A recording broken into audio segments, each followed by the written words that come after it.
नमस्कार फ्रेंड्स, मैं doctor Sumit Jaiswal, plastic and cosmetic surgeon. आज हम ब्रेस्ट रिडक्शन सर्जरी के बारे में डिस्कस करेंगे। किसी भी महिला में ब्रेस्ट एक अट्रैक्शन का फीचर होता है, बट यदि यही ब्रेस्ट का साइज़ ज़रूरत से अधिक बड़ा होता है तो वो परेशानी का कारण भी हो जाता है। ब्रेस्ट का साइज़ अधिक होने की वजह से कई सारी दिक्कतें होती हैं, जैसे शोल्डर में पेन हो सकता है, चेस्ट पर भारीपन लगता है, कंधे और नेक में लगातार पेन बना रहता है, शोल्डर पर ब्रा स्ट्रिप्स के निशान बन जाते हैं, सांस लेने में कई लोगों को दिक्कत होती है इसकी वजह से, एक्सरसाइज करने में दिक्कत होती है, ब्रेस्ट का अंडर सरफेस मॉइस्ट रहता है जिसकी वजह से वहाँ पर पिगमेंटेशन और ईचिंग कंटिन्यूसली बनी रहती है, प्रॉपर ड्रेस उन्हें उपलब्ध नहीं हो पाती हैं या प्रॉपर ड्रेस जैसा वो पहनना चाहते हैं वो नहीं पहन पाते हैं। कई लोगों को सेक्सुअल फैमिली प्रॉब्लम भी हो सकती है और सोशली भी बड़ा ब्रेस्ट अच्छा नहीं लगता। इजीली नोटिसेबल ब्रेस्ट कई लोगों को, कई फीमेल्स को अच्छा नहीं लगता। अब ब्रेस्ट के साइज़ को कम करने की अगर बात करें तो इसका कोई मेडिकल मैनेजमेंट नहीं होता, मतलब ऐसी कोई मेडिसिन नहीं होती कि जो कि ब्रेस्ट के साइज़ को कम कर दे। साइज़ कम करने के दो तरीके हो सकते हैं, एक होता है लाइपोसक्शन और दूसरा होता है सर्जिकल ब्रेस्ट रिडक्शन। लाइपोसक्शन मतलब ये होता है कि उसमें हम लोग फैट को निकालते हैं, जैसा चर्बी कम, मोटापे की चर्बी कम करने के लिए जो प्रोसीजर रहता है वही रहता है।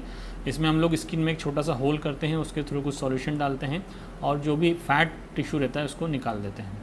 इस प्रोसीजर से जो ब्रेस्ट का पेरीफेरी वाला पार्ट रहता है, मतलब कि जो सेंटर से अवे जो पार्ट रहता है वहाँ पर सिर्फ फैट रहता है, वो वाले पार्ट में ये ज़्यादा इफेक्टिव प्रोसीजर रहती है।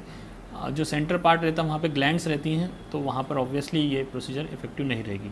जो ब्रेस्ट का साइड में एक्सटेंशन रहता है एक्जिला का या ब्रा रोल्स का जो एरिया रहता है वहाँ पर भी लाइपोसक्शन से अधिक फ़ायदा होता है।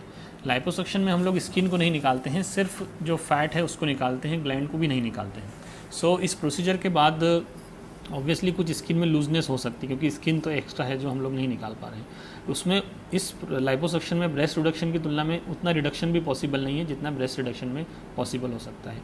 कई लोगों में लाइपोसक्शन के बाद और लूजनेस बढ़ जाती है, स्पेशली जो पोस्ट प्रेगनेंसी अधिक उम्र की महिलाएं रहती हैं उसमें लूजनेस और बढ़ जाती है। अगर लाइपोसक्शन करना है तो हम लोग मोस्टली अनमेरिड फीमेल्स में करते हैं क्योंकि उनमें स्किन की इलास्टिसिटी अच्छी रहती है, तो स्किन में जो श्रिंकेज होता है, श्रिंकिंग होता है जो सर्जरी के बाद, वो बेहतर रहता है। दूसरी चीज़ है कि इसमें स्कार नहीं होता लाइपोसक्शन में, जबकि ब्रेस्ट रिडक्शन सर्जरी में एक वर्टिकल स्कार आता है। अनमेरिड फीमेल्स प्रीफर करती हैं कि कोई स्कारलेस प्रोसीजर हो, भले ही से ब्रेस्ट का साइज़ में अंतर कम पड़े। लाइपोसक्शन उन लोगों में ज़्यादा इफेक्टिव रहता है या उन लोगों में हम लोग करते हैं। यदि ब्रेस्ट में बहुत ज़्यादा लूजनेस है, बहुत ज़्यादा साइज़ बड़ा है तो लाइपोसक्शन से बहुत ज़्यादा रिडक्शन पॉसिबल नहीं हो पाता है। फिर उस तरह के लोगों में ब्रेस्ट रिडक्शन ही एक बेहतर ऑप्शन रहता है। ब्रेस्ट रिडक्शन जो प्रोसीजर रहता है वो एक सर्जिकल प्रोसीजर है। उसमें हम लोग ब्रेस्ट के लोअर पार्ट और लेटरल पार्ट का जो ब्रेस्ट का टिश्यू है, फैट और ग्लैंड, उस दोनों को निकालते हैं, साथ में लूज स्किन भी निकालते हैं। हम लोग रिडक्शन इस तरह से करते हैं कि ब्रेस्ट का साइज़ भी कम हो जाए, ब्रेस्ट लिफ्ट भी हो जाए और उसका शेप भी प्रॉपर रहे। ब्रेस्ट रिडक्शन प्रोसीजर में हम लोग स्किन निकालते हैं और उसे वापस जोड़ते हैं। यदि हम वापस जोड़ेंगे तो कुछ सूचर्स लगाना पड़ेगा, सूचर्स लगाएंगे तो कुछ स्कार आएगा। तो हम लोग कोशिश करते हैं कि जो स्कार कम से कम बने उसके लिए हम प्रॉपर सूचर टेक्निक यूज़ करें, प्रॉपर थिन, सबसे पतला से पतला धागा यूज़ करें। लेकिन फिर भी कुछ ना कुछ लाइन आएगी जो कि इनिशियल कुछ हफ्ते या कुछ महीनों तक ज़्यादा दिखती है, ग्रेजुअली वो कुछ कम हो जाती है। उसके लिए हम लोग कुछ एंटी स्कार ऑइंटमेंट वगैरह भी देते हैं। जो स्कार रहता है वो निपल एरियोला कॉम्प्लेक्स से वर्टिकली नीचे जाता है फोल्ड, इंफ्रा मेमोरी फोल्ड तक, और उसके आगे वो इन्वर्ट टी शेप का टोटल बन जाता है। कई बार जे शेप का भी स्कार रहता है। नॉर्मली खड़े होने पर ये स्कार का लोअर पार्ट दिखाई नहीं देता है। जो प्रोसीजर रहता है ब्रेस्ट रिडक्शन की, आमतौर पे 2 से 3 घंटे का प्रोसीजर रहता है। बेहोश करके किया जाता है, जनरल एनेस्थीसिया में करते हैं। आपको कुछ उस दौरान कुछ पता नहीं चलता है, कोई पेन वगैरह नहीं होता है।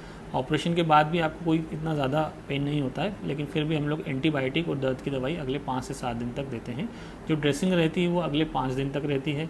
उसके बाद आप अगले दिन से अपना रूटीन एक्टिविटी लगभग सारी कर सकते हैं। सिर्फ आपको उसको सपोर्ट देने के लिए कुछ सपोर्टिंग ब्रा या स्पोर्ट्स ब्रा पहनना पड़ता है।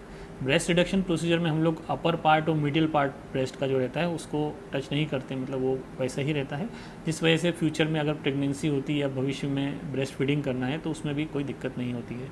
जो सेंसेशन वगैरह रहते हैं निप्पल के, वो भी इनिशियल फेज़ में अगर कुछ कम होते भी हैं तो अगले कुछ हफ्ते या कुछ महीनों में नियर नॉर्मल सेंसेशन आ जाते हैं।